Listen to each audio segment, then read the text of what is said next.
want to go to Professor Dave Dodson of the Stanford School of Business. You can always step back and look at the big picture here without playing the politics behind it. Professor, thank you for joining us. You know, the backdrop for this is more companies announcing more layoffs. We've seen it from Microsoft and Alphabet and Amazon. Percentage-wise, they're still small, as we've discussed in the past, Professor, but we are seeing more of them. Dow Chemical with a few thousand today as well. Are you worried? I'm not, Neil, and I'll tell you why. I mean, I know there's this sort of concern about is this the canary in the coal mine? What's happening in the tech sector, and by the way, if you look at the layoffs in 2022 and 2023, they're almost all tech companies. They're right-sizing, and they're right-sizing because they just got out over the top of their skis. And the proof of that is if you look at revenue per employee, it's basically run about 1.5 million per employee at places like Google and Meta and so forth. And that should have been coming down because you should get some operating leverage. If your revenue at Meta goes up by 20%, you don't need 20% more employees. But they've been hiring into their revenue. They've realized that's not the case, and so now they're blaming a looming recession on that. But if that were the case, they would have done it last summer. And look, when Microsoft did their layoffs, remember, the executives were in Davos at a Sting concert while they were laying off employees. That does not sound to me like a management team that's panicking.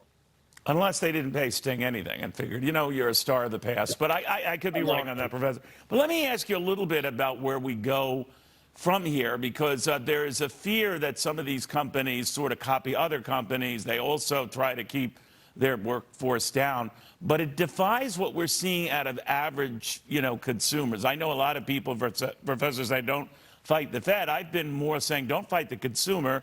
They're packing airplanes. All the airline CEOs are saying that, save Southwest today. They're packing restaurants and theaters. So how do you explain this dichotomy? Okay, it's easy to explain, Neil. There's a very common flaw that all human beings have, but especially economists and investors, which is that they make predictions and then they fail to see how the world is today because they want their prediction to have come true. A lot of people said the world is going to come to an end economically sometime in Q4, Q1. And so they're hanging on to that prediction. They're looking for anything to justify that, some confirmation bias. But the fact that if I run this show last year in let's say March or April, Neil, and I had said we're going to go into February with basically zero structural unemployment, about 3% growth, and inflation coming down, you'd say that sounds like a pretty soft landing. Well, that's what we have right now. But people want to say, well, since we predicted a recession, there must be a recession. Now, the other part of this, which is unrelated to what the economists are saying, is that the recession is giving a certain sector of the economy, principally the tech sector, cover to undo what they did last year, which is they way overhired. So now they've got to cool it, or they don't go too far, but it can feed on itself. Are you worried about that? Well, I actually went through in preparation of our conversation today, and I looked at all of the layoffs in 2022 and 2023, and it's almost exclusively in the tech sector. So do I think there's going to be more layoffs in the tech sector?